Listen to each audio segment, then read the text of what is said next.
સૌથી પહેલા વડોદરાની વાત કરીએ। વડોદરામાં ડિજિટલ એરેસ્ટની ઘટનાથી લોકો ત્રાહિમામ પોકારી ઉઠ્યા છે। મહત્વની વાત એ છે કે પાર્સલમાં ડ્રગ્સ હોવાના નામે 32.50 લાખ પડાવી લેવાનો જે કિસ્સો સામે આવ્યો હતો તેની અંદર એક અપડેટ સામે આવી છે કે 4 પર સકંજો કસાયો છે। ડિજિટલ એરેસ્ટ કરવાના બનાવની અંદર 4ને પકડી પાડવામાં આવ્યા છે। પહેલા આરોગ્ય અધિકારી અને બાદમાં 130 લોકો કે જે આ સમગ્ર કેસની અંદર ફસાયા હતા। મહત્વની વાત એ છે કે મુંબઈના 2 ભેજાબાજોએ બેંક એકાઉન્ટ કોને વેચ્યું તે હવે તપાસનો વિષય છે। વડોદરાની અંદર ડિજિટલ એરેસ્ટની ઘટનાથી લોકો ત્રાહિમામ પોકારી ઉઠ્યા છે। વડોદરા જિલ્લા પંચાયતમાં આરોગ્ય વિભાગમાં ફરજ બજાવતા ડોક્ટર સાથે થોડા સમય પહેલા જ ડિજિટલ એરેસ્ટનો બનાવ બન્યો હતો કે જેમાં બેંકોક ખાતે મોકલેલા પાર્સલમાં ડ્રગ્સ હોવાનું કહીને ડિજિટલ એરેસ્ટ કરવામાં આવ્યા હતા અને 32.50 લાખ ટ્રાન્સફર કરી લેવામાં આવ્યા હતા અને આ રકમ અધિકારીના ભાઈની હતી અને તેના બનાવ બાદ તેમને એટેક આવ્યો। સાયબર સેલના પીઆઈ છે તેમણે આ વાતનો ઉલ્લેખ કર્યો છે અને કહ્યું છે કે વડોદરામાં ડિજિટલ એરેસ્ટના નામે પડાવેલી રકમમાંથી 7.50 લાખ એક ડેટા રીમ આઈટી સોલ્યુશન કંપનીના એકાઉન્ટમાં ગયા। બીજી જે રકમ હતી તેની તપાસ હાથ ધરવામાં આવી છે અને જે બંને ડિરેક્ટર છે ઇબ્નુ સિયાદ અને અશરફની ધરપકડ પણ કરવામાં આવી છે। આ બેની તો ધરપકડ થઈ છે, અન્ય 2 પર સકંજો કસવામાં આવ્યો છે। ટોટલ જે 4 લોકો છે તેના ઉપર સકંજો કસાયો છે।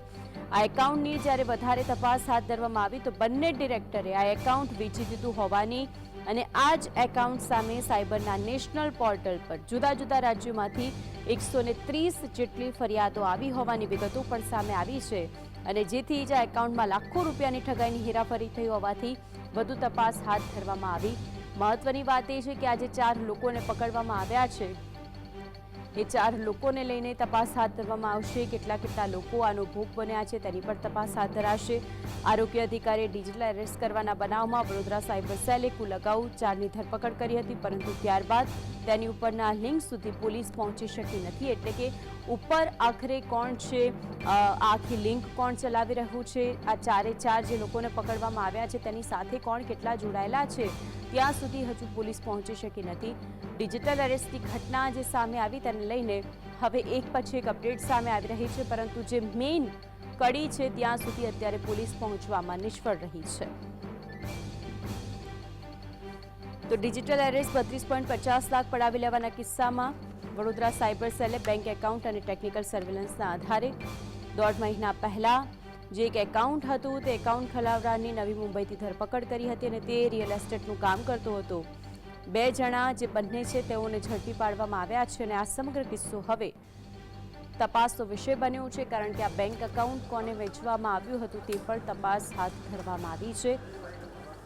પહેલા તો કમિશનના રૂપિયા હતા તે ટ્રાન્સફર કરી દેવામાં આવ્યા હતા અને એ ટ્રાન્સફર કરી આપનાર વિદ્યાર્થીને પણ તપાસના દાયરામાં રાખ્યા છે। તો અનેક સવાલો ઉઠી રહ્યા છે। ડિજિટલ એરેસ્ટની ઘટનામાં કેમ તોતિંગ વધારો થયો છે આ સૌથી મોટો સવાલ છે। શા માટે નિર્દોષ લોકો સાથે છેતરપિંડીનો ખેલ રચાય છે આ સવાલ પણ ઉઠી રહ્યો છે। જે અનેક મહત્વના સવાલો પોલીસ દ્વારા ક્યારે આવી ઘટનાઓ પર સકંજો કસાશે તે પણ સૌથી મોટો પ્રશ્ન છે।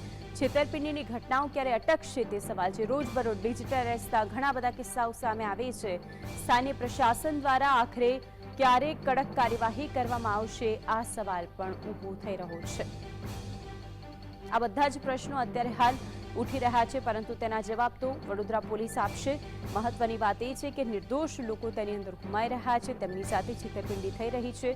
પોલીસ દ્વારા આવા તત્વો સામે કડક ખાતે ક્યારે કાર્યવાહી કરવામાં આવશે તે પણ સૌથી મોટો પ્રશ્ન છે। આજની નહીં પરંતુ રોજબરોજની આવી ડિજિટલ ઘટનાઓની અંદર કેટલાય લોકો છે કે જે ફસાય છે।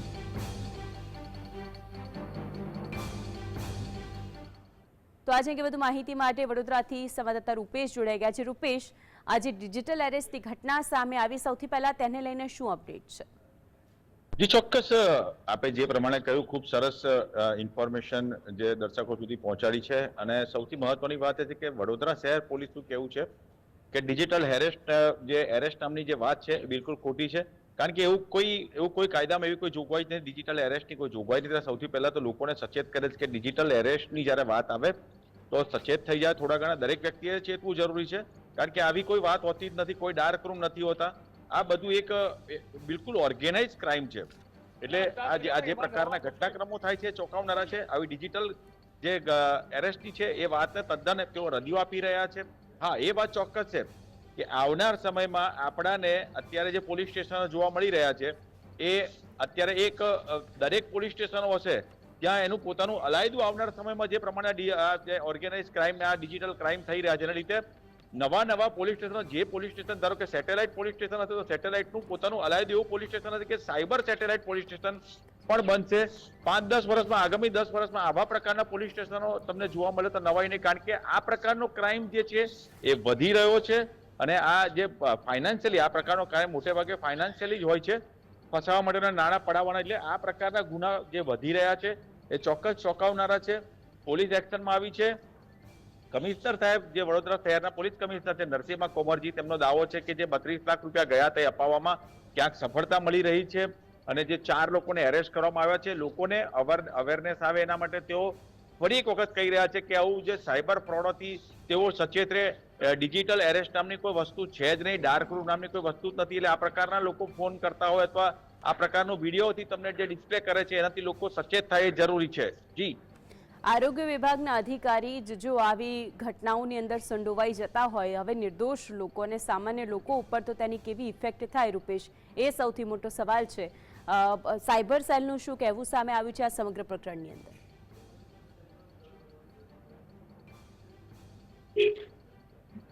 રૂપેશ જી, ચોક્કસ. આમ નાગરિક માટે તો આ એક દુઃખદ વાત છે. આમ નાગરિક માટે તો આનાથી ચેતવા જેવું જરૂરી છે, કારણ કે ગરકા ભેદી લંકા ઢાએ જેવો ઘાટ છે જેના પર વિશ્વાસ મૂક્યો પછી ખબર પડે કે આ જ લોકો આ ઓર્ગેનાઇઝ ક્રાઇમમાં સામેલ હતા, આ જ લોકો સાયબર ઠગ હતા, સાયબર ક્રાઇમ જોડે સંકળાયેલા છે. એટલે આ દુઃખની વાત છે કે આવા લોકો સામે કડક રીતે કાર્યવાહી થાય. પોલીસ વિભાગ પણ એલર્ટ છે. પોલીસ વિભાગ પણ આના માટે એક્શન પ્લાનો તૈયાર કરી રહ્યું છે, કારણ કે દિવસે ને દિવસે આ પ્રકારના સાયબર માફિયાઓ વધુ એલર્ટ થઈ રહ્યા છે. પોલીસ માટે પણ આ એક પડકાર છે. અને જે રીતે વડોદરાની અંદર આ રીતે જે ઠગાઈનો કિસ્સો આવ્યો હતો, લગભગ 100 કરતા વધુ લોકોને આ રીતે ઠગવામાં આવ્યા હતા. કેટલાકને તમારા પાર્સલોની અંદર ડ્રગ્સ હોવાની વાતથી છેતરવામાં આવે છે. એટલે હવે લોકો માટે બી આ એક મોટો પડકાર ઉભો થયો છે, કારણ કે વડોદરા સહિત આખા ગુજરાતની જો વાત કરીએ તો મોટી સંખ્યામાં લોકો એમના પરિવારજનો વિદેશમાં વસે છે અને પાર્સલો મોકલવાની આમ વાત છે. એટલે આ પ્રકારની નવી પ્રકારની જે મોરસ ઓપરન્ડી છે એ પણ ચોંકાવનારી છે. એટલે અને જ્યારે આરોગ્ય વિભાગના અધિકારીઓ જો આની અંદર સામેલ હોતા હોય એવી વાત જો બહાર આવતી હોય તો આનાથી મોટી દુઃખની વાત તો કઈ હોઈ શકે. જી, સાયબર સેલના જે પીઆઈ છે તેમણે આ સમગ્ર પ્રકરણને લઈને શું કહ્યું છે? જી, સાયબર સેલના પીઆઈ પણ ચોક્કસ આના માટે એલર્ટ છે. અલગ અલગ ટીમો બનાવી છે. જે એકાઉન્ટો છે સીઝ કરવાની કાર્યવાહી ચાલી છે. જે લેટર જે કોરસ્પોન્ડન્સ જે સંબંધિત ખાતાઓને કરવાના હોય એને કરવામાં આવી રહ્યા છે. જેટલી ઇન્ફોર્મેશન ઇનપુટ્સ જેટલા જરૂર હતા એ પણ આપવામાં આવી રહ્યા છે. આઉટપુટ્સ બી જે સામેથી માંગવામાં આવે છે તે પણ આપવામાં આવી રહ્યા છે. સાયબર સેલના જે પીઆઈ છે અત્યારે તમામ જે પાસાઓ છે, ગતિવિધિઓ છે એના પર સંપૂર્ણ નજર રાખી રહ્યા છે. જી, જે 4 આરોપીઓની ધરપકડ કરવામાં આવી છે, પકડવામાં આવ્યા છે, શું તેમની સાથે આપની કોઈ વાતચીત અને પોલીસ દ્વારા કોઈ માહિતી બહાર આવી હોય? કારણ કે આ ફક્ત 4 લોકો નથી, તેમની સાથે જોડાયેલી કોઈ મોટી લિંક પણ હોઈ શકે. ત્યાં સુધી પહોંચવાનો પ્રયત્ન, તેને લઈને કોઈ અપડેટ? જી, ચોક્કસ. આપની વાત બિલકુલ વ્યાજબી છે, ચોંકાવનારી છે અને લોકોએ એલર્ટ રહેવું પડશે.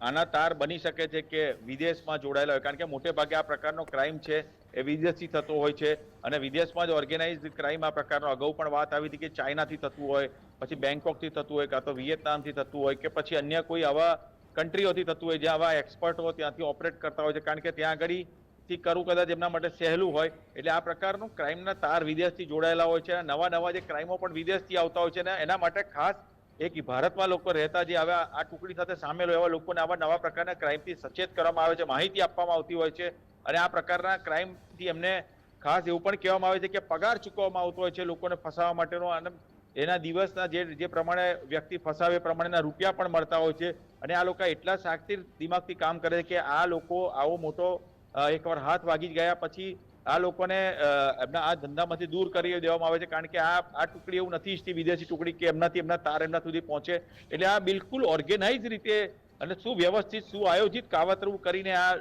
નિર્દોષ નાગરિકોને છેતરવામાં આવતા હોય છે. જી, બિલકુલ રૂપેશ, આપ જોડાયાને સમગ્ર વિગતો જણાવી તે બદલ આપનો આભાર.